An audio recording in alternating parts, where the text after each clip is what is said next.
고린도전서 7장 25절에서 40절까지의 말씀을 오늘 살펴볼 것입니다. 고린도 교회의 성도들이 바울에게 결혼하는 것이 좋습니까? 아니면 혼자 사는 게 좋을까요? 이렇게 질문을 했습니다. 그런데 바울이 그것에 대해서 이제 답변하는 내용이 오늘 본문인 것인데, 그런데 이 바울의 답변을 살펴보면요, 단순하게 이게 좋다, 아니다, 저게 좋다, 이렇게 판결한 게 아니고요. 오히려 바울은 결혼과 독신이라는 주제를 넘어서서 훨씬 본질적인 문제에 대해서 교훈을 하고 있습니다. 그게 무엇이냐? 하나님 앞에서 우리가 어떻게 해야지 흐트러짐 없게 살아갈 것이냐, 마지막 때를 어떻게 해야지 잘 대비할 것이냐, 그것에 대한 교훈을 말하고 있어요. 그러한 마음가짐에 대해서 교훈을 하고 있단 말입니다. 그래서 우리가 오늘 본문 대할 때에 결혼을 하는 게 좋구나, 아니다, 결혼 안 하는 게 좋구나, 이거가 중요한 게 아니에요. 바울이 말하고자 하는 바는 더 본질적인 것이었다. 표면에 집착할 것이 아니라 깊이 있는 것들을 우리가 헤아릴 수 있어야 된다는 겁니다. 바울이 이 편지를 쓸 때에 바울의 가슴 속에는 주님이 다시 오실 날이 가까웠다, 이 세상은 절대로 영원하지 아니하다, 이러한 절박한 확신이 있었습니다. 그래서 바울이 마치 비상벨을 울리는 것처럼요, 화재 경보기 울릴 때 아주 요란스럽잖아요. 그냥 고막이 찧어져라 울리잖아요. 그처럼 비상벨을 울리는 심령으로 바울이 경고하는 겁니다. 형제들아, 때가 단축되었다, 시간이 얼마 남지 않았다, 이런 마음으로 바울이 지금 부르짖고 있는 거예요. 여러분, 오늘 본문 말씀을 살펴보는 가운데에 우리 모두가 바울의 그 절박한 외침을 듣게 되기를 바랍니다. 그래서 각성된 마음을 갖게 되기를 바랍니다. 자, 25절에서 31절까지를 함께 읽겠습니다. 처녀에 대하여는 내가 주께 받은 계명이 없으되 주의 자비하심을 받아서 충성된 자가 되어 의견을 구하노니, 내 생각에는 이것이 좋으니 곧 임박한 환난을 인하여 사람이 그냥 지내는 것이 좋으니라. 네가 아내에게 매었느냐? 노이기를 구하지 말며, 아내에게서 노였느냐? 아내를 구하지 말라. 그러나 창가가도 죄지는 것이 아니요 처녀가 시집가도 죄지는 것이 아니로되, 이런 이들은 육신의 고난이 있으리니 나는 너희를 아끼노라. 형제들아, 내가 이 말을 하노니 내가 단축하여 증거로 이후부터 안에 있는 자들은 없는 자같이 하며, 우는 자들은 울지 않는 자같이 하며, 기쁜 자들은 기쁘지 않는 자같이 하며, 매마는 자들은 없는 자같이 하며, 세상 물건을 쓰는 자들은 다 쓰지 못하는 자같이 하라. 이 세상의 형적은 지나감이니라.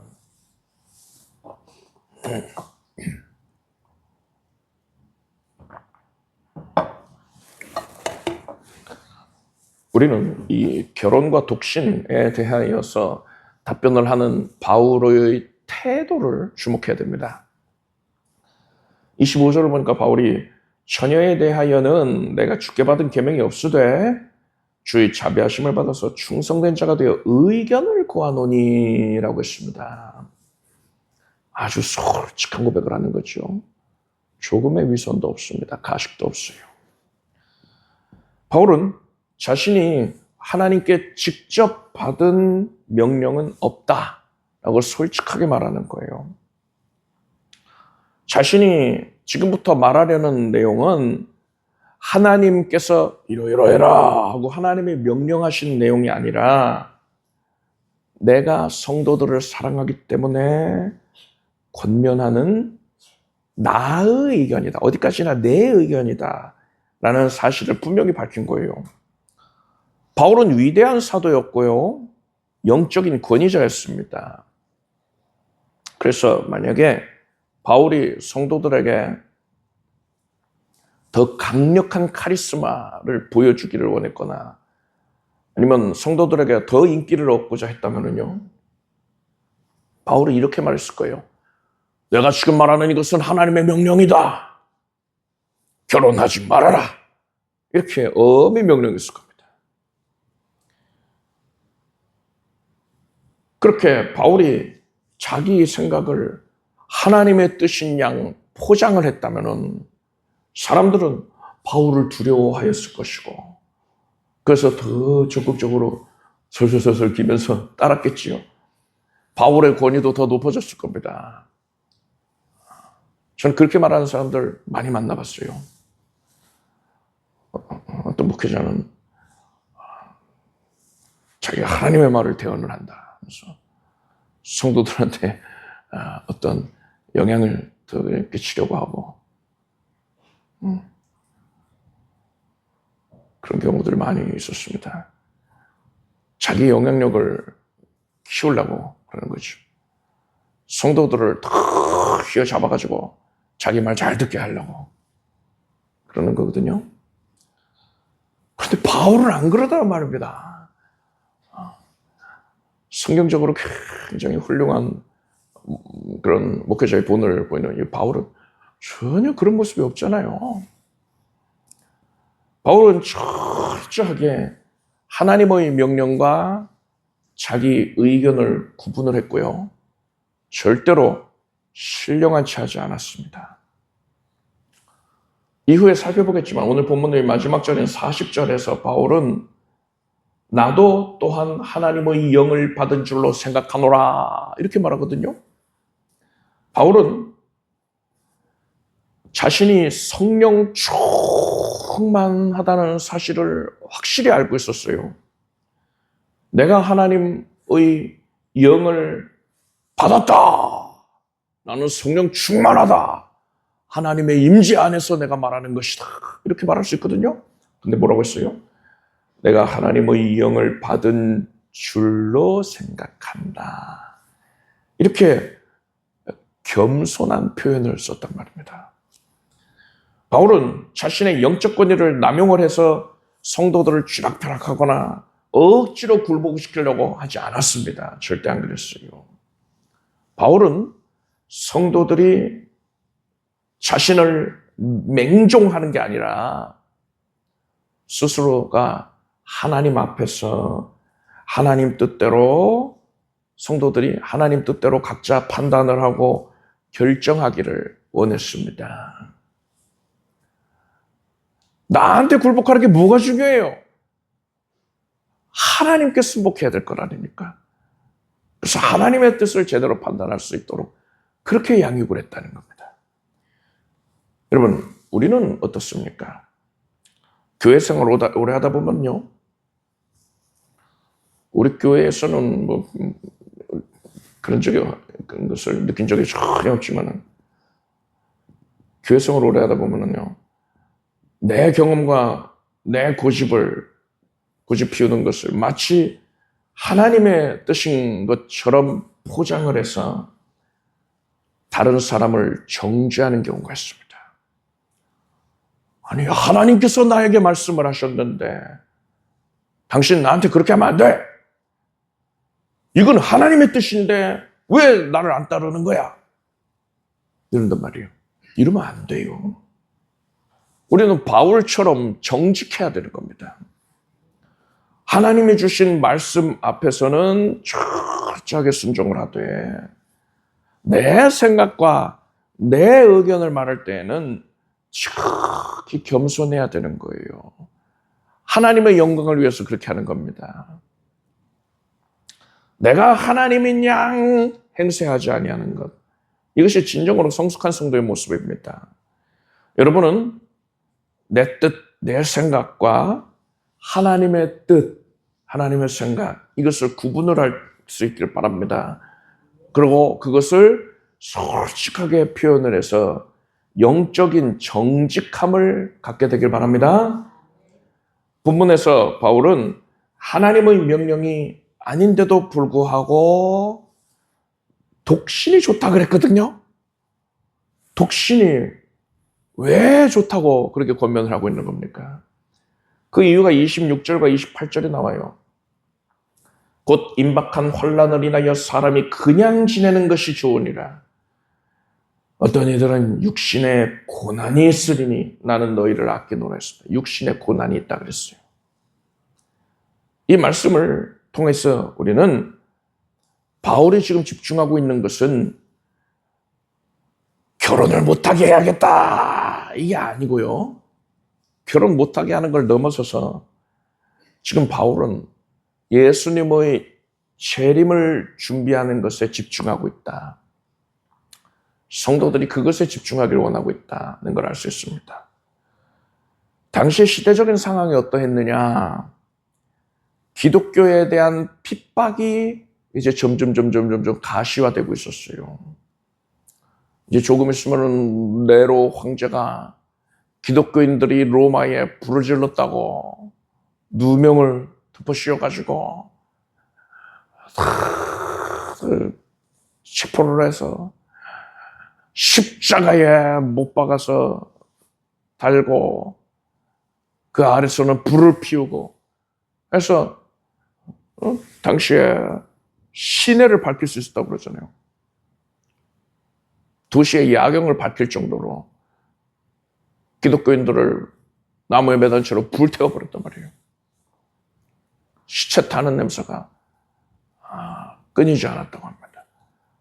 그리고 콜로세움 원형 경기장에다가 기독교인들을 집어넣고서 굶주린 사자와 또 야생 그 맹수들 풀어놔가지고서는 잡아먹히는 거 깔깔거리면서 구경하게 하고요. 그런 핍박이 이제 다가오는 시기였단 말입니다. 그래서 바울이 예루살렘에 가면은 결박당한다 이런 것을 성령께서 알려주신 적이 있잖아요. 그것처럼 장차 임할 환난을 잘 대비할 수 있도록 성도들에게 하나님께서 그에 대한 예언도 주시고 기도를 함으로써 준비할 수 있는 기간을 주고 계시는 거였을 거란 말입니다. 그러니까 바울이 알고 있었던 거예요. 장차 임할 큰 환난, 기독교 대핍박의 때가 온다는 것을 알고 있었던 겁니다. 그렇기 때문에 그 큰 환난을 이제 직면하게 되면서 성도들은요, 예수님 어서 빨리 오세요. 그 큰 환난을 우리가 어찌 다 견뎌내겠습니까? 예수님 어서 오십시오. 예수님의 재림을 간절하게 사모하고 있는 신실한 성도들은 그러한 심령의 상태였단 말입니다. 그래서 이러한 대핍박, 기독교 대핍박의 때가 이제 곧 찾아올 것인데, 결혼을 하지 않은 성도라면은요, 위급한 상황에 처하게 됐을 때, 막 로마 군병들이 여집 저집 다니면서 기독교인들, 그 명단에 있는 자들 다 체포해 갈 때에, 결혼을 안 한 성도라면은 혼자서 도망을 치기도 수월할 거 아닙니까? 또 붙잡히게 된다 하더라도 순교를 각오할 수 있죠, 얼마든지. 그래, 내가 예수 위해서 생명을 내놓겠다. 나는 절대 예수 부인 못한다. 그래서 순교하는 것도 어찌 보면은 결혼을 안 했으면 더 수월할 수 있다는 거예요.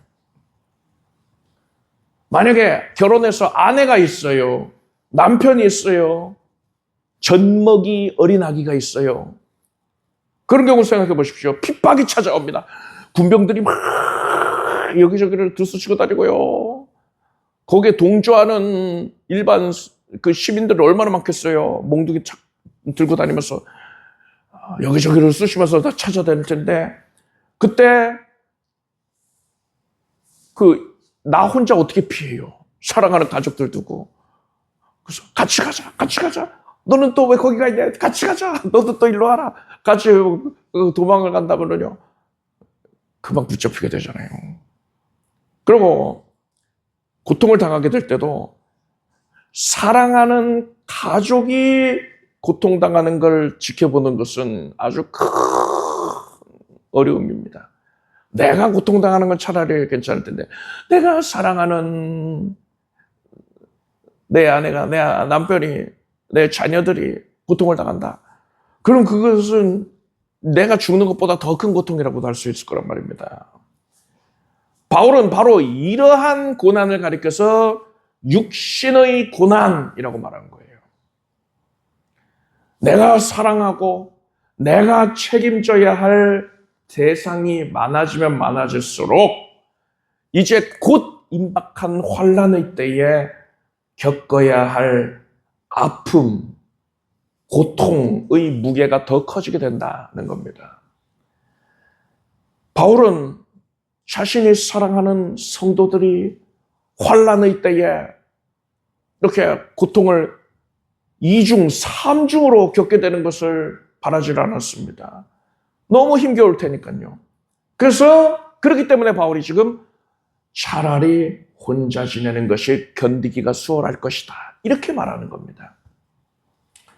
그래서 바울은 29절에서 때가 단축하여졌다라고 외치면서 세상 외형에 집착하지 말아라 하는 겁니다.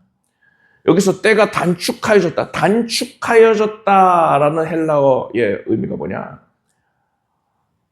배가 항해를 할 때에 돛을 활짝 펴니다. 바람을 맞아서 배가 항해를 하는 것이잖아요. 그런데 이제 항구에 도착을 합니다. 항구에 다다르기 전에는 어떻게 합니까? 돛을 계속 펼치고 있으면 어떻게 되겠어요? 항구에 가서 그냥 들이받는 겁니다. 그러면 안 되거든요. 그래서 항구에 다다르기 전에는 돛을 다 내립니다. 접어요. 돛을 정리를 해놓습니다. 지금은 그럴 때다 이겁니다. 환난이 임박했으니 지금은 그에 대한 대비를 해야 될 때다라는 겁니다. 지금은 안락한 가정을 꾸미고 세상 재미에 빠질 때가 아니다. 너희의 삶의 돛을 정리를 하고 환난을 대비해야 되는 때다. 이거예요.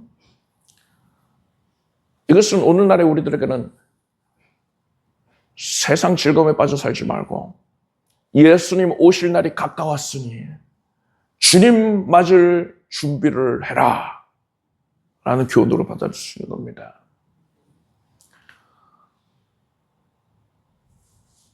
결혼해서 가정을 이루는 것은 큰 축복입니다. 그런데 우리는 우선순위를 분명히 할 수 있어야 돼요. 우리의 주님이신 예수 그리스도를 위해서 살아가면서 그 가운데, 그렇게 살아가는 가운데 가정을 돌보고 가족들을 돌보고 섬기는 것. 이것은 아름다운 일입니다. 그런데 가족들 때문에 예수님을 등한히 여기게 된다면 이건 잘못된 거예요. 여러분은 예수님을 잘 섬기고 예수 그리스도의 재림을 대비하는 삶을 사는 것이 최우선의 가치를 갖는다는 사실 분명히 하시기 바랍니다. 그렇게 주님을 위해서 성실히 살아가는 가운데에 우리가 가족들을 사랑으로 섬기고 보살피는 것입니다. 하나님께서 그것을 여러분에게 원하신다는 거 아시기 바랍니다. 32절에서 38절까지 함께 읽겠습니다. 너희가 염려 없기를 원하노라. 장가가지 않는 자는 주의를 염려하여 어찌하여야 주를 기쁘시게 할꼬 하되 장가간 자는 세상 일을 염려하여 어찌하여 아내를 기쁘게 할꼬 하여 마음이 나누이며 시집가지 않은 자와 처녀는 주의를 염려하여 몸과 영을 다 거룩하게 하려 하되 시집간 자는 세상 일을 염려하여 어찌하여야 남편을 기쁘게 할꼬 하느니라. 내가 이것을 말하면 너희의 유익을 위하며 너희에게 올무를 노리함이 아니니 오직 너희로 하여금 이치에 합하게 하여 분요함이 없이 주를 섬기게 하려 함이라. 누가 자기의 처녀딸에 대한 일이 이치에 합당치 못한 줄로 생각할 때에 혼기도 지나고 그같이 할 필요가 있거든 마음대로 하라. 이것은 죄지는 것이 아니니 혼인하게 하라. 그러나 그 마음을 굳게 하고 또 부득이한 일도 없고 자기 뜻대로 할 권리가 있어서 그 처녀딸을 머물러 두기로 마음에 작정하여도 잘하는 것이니라. 그러므로 처녀딸을 시집 보내는 자도 잘하거니와 시집 보내지 않는 자가 더 잘하는 것이니라.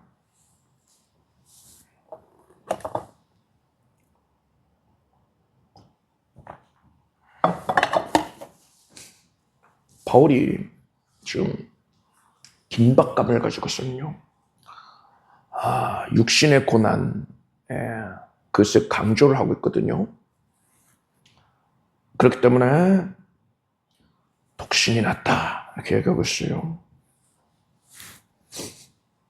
바울이 이를 통해서 말하고자 하는 바가 뭡니까?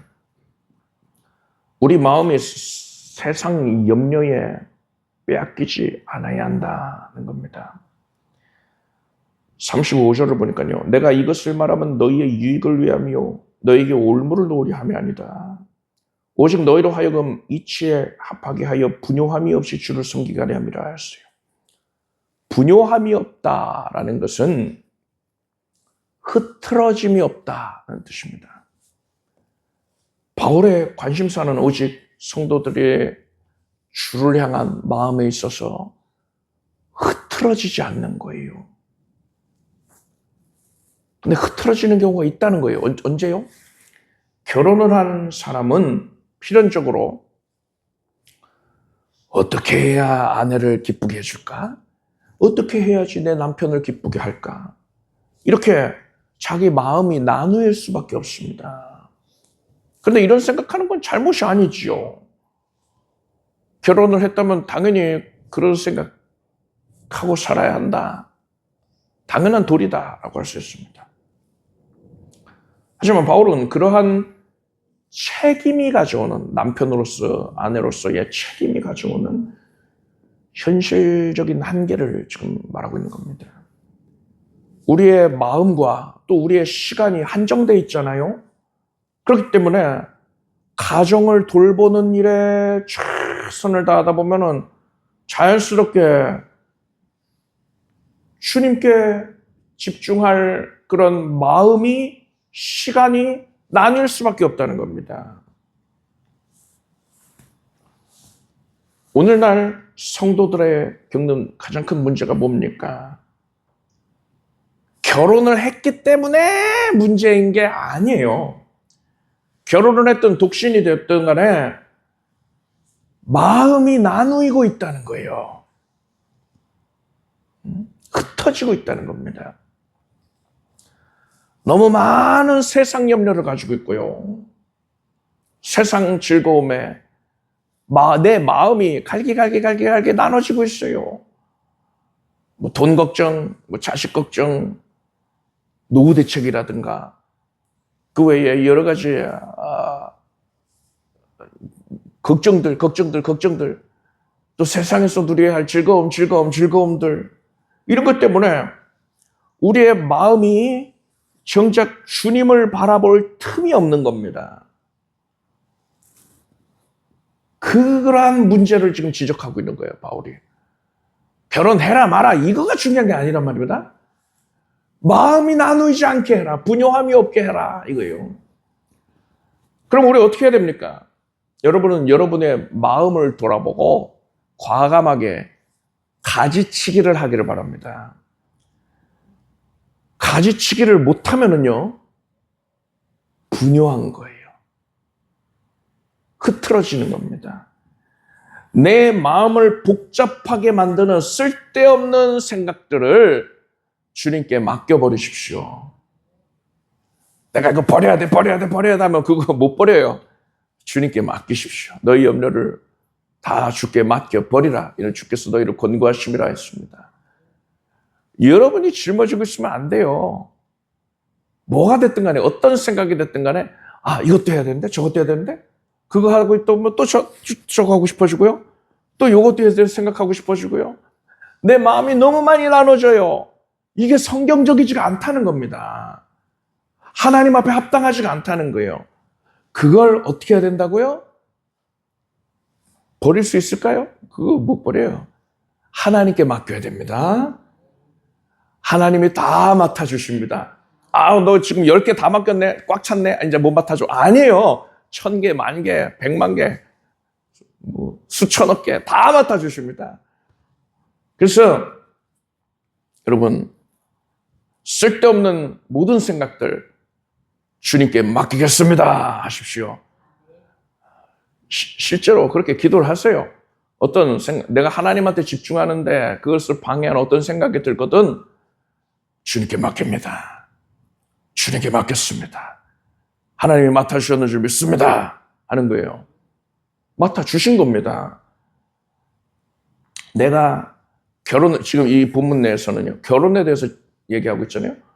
결혼을 해서 가정이 있다면 내가 책임져야 할 가족들, 그들을 위하여서 내가 고민하는 내용들, 주님께 맡기십시오. 그리고 그 어떤 것도 내가 주님께 전념하는 데에 방해가 되지 않게 하십시오. 결혼을 하지 않았다면 나의 자유로운 시간, 그 가운데에 주님을 위해서 살면서 내가 내 즐거움과 내 쾌락을 위해서 내 마음이 나누이지 않게 해야 됩니다. 다른 것들로 마음이 나뉜다면요, 그것도 주님께 맡기세요. 사람이 마음이 나누이면은요, 아무것도 못합니다. 여러분은 복잡한 마음 다 하나님께 일일이 하나하나 다 맡겨드리고요. 여러분 안에서는 오직 어떤 마음만 있어야 되느냐? 어떻게 하면 주 하나님을 기쁘시게 해드리고, 어떻게 하면 내가 하나님만 위해서 살까? 이러한 거룩한 고민만 있게 되길 바랍니다. 39절, 40절을 함께 읽겠습니다.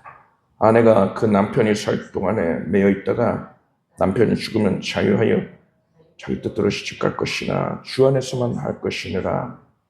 그러나 내 뜻에는 그냥 지내는 것이 더 복이 있으리로다. 나도 또한 하나님의 영을 받을 줄로 생각하노라.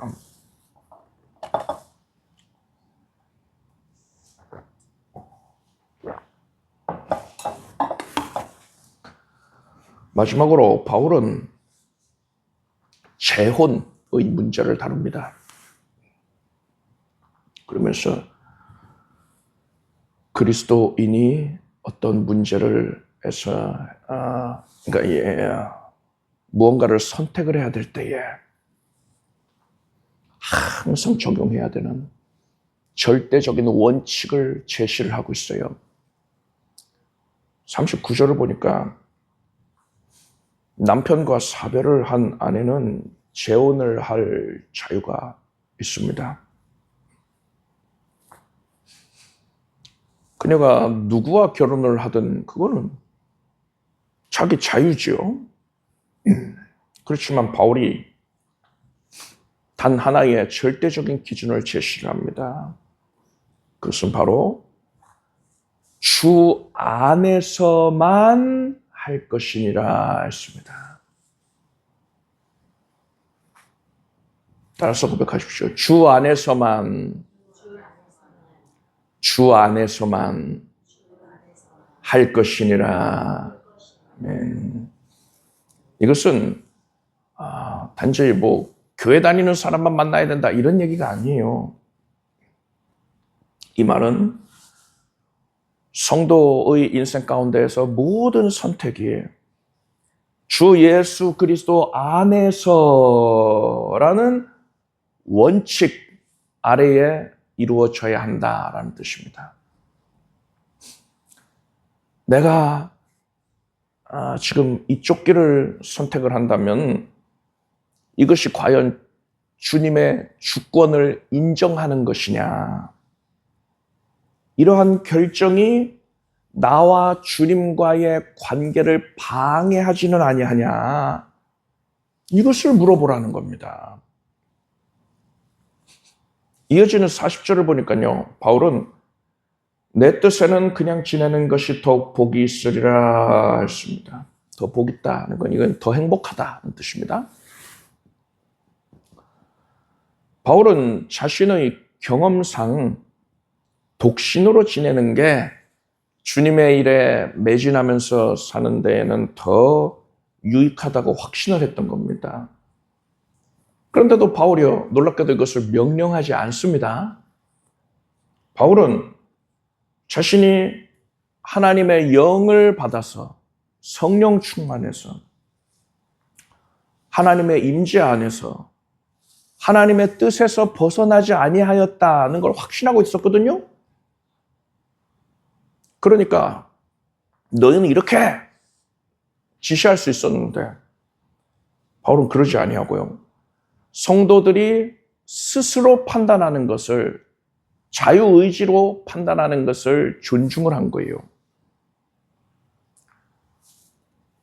독신의 은사를 받은 사람, 바울 같은 경우에 대표적으로 그렇죠.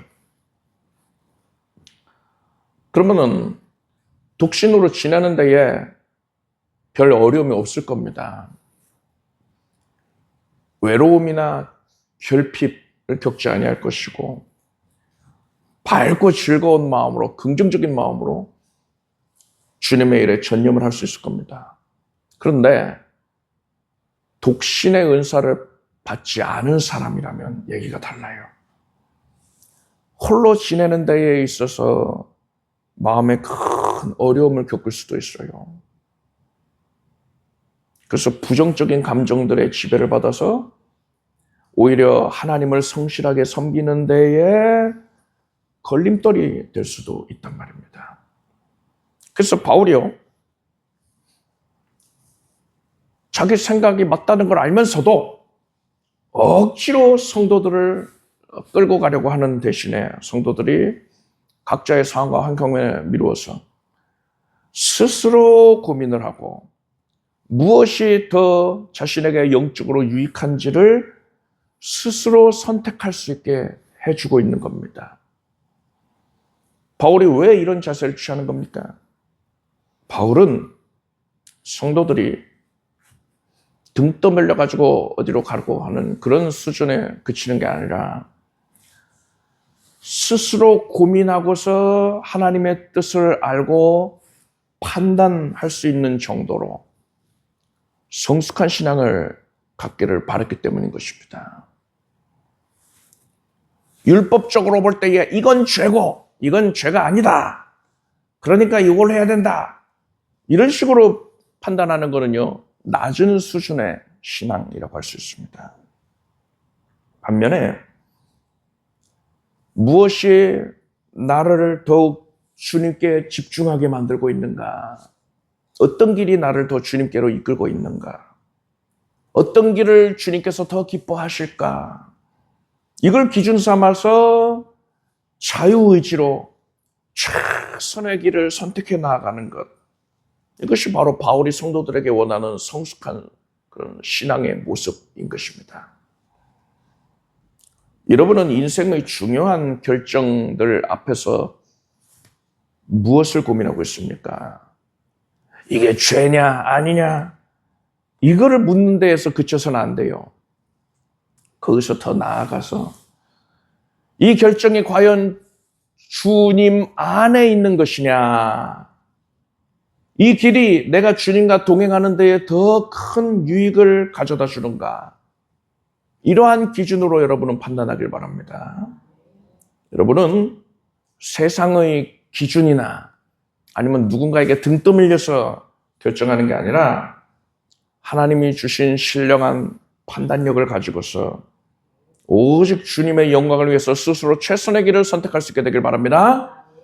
기도하겠습니다. 하나님, 우리가 바울이 오늘 본문에서 보인 겸손한 모습을 보이게 하소서. 신령은 취하지 않고 겸손하여 오직 모든 이들이 하나님의 뜻에만 관심 갖도록 이끌게 하소서. 우리는 본질만을 붙잡겠습니다. 또한 오직 주님을 향하여서 흐트러짐 없는 마음을 지키게 하여 주시옵소서. 주님 안에서 자유롭게 판단하고 결정하되 오직 영적인 유익을 위해서 선택을 하는 우리가 되게 하여 주시옵소서. 예수님의 이름으로 기도드립니다. 아멘. 모두 자리에서 일어나시기 바랍니다. 가슴에 손 얹고 아픈 곳에 손 얹고 믿음으로 기도하겠습니다. 하나님께 말씀으로 예배드리게 해주셔서 감사드립니다. 하나님을 사모하는 주의 자녀들이 이 시간에 믿음을 가지고서 하나님을 사랑하는 마음 가지고서 주님 앞에 더 가까이 나가기 원하오니 거두어 주소서. 지금 우리가 손을 얹었습니다.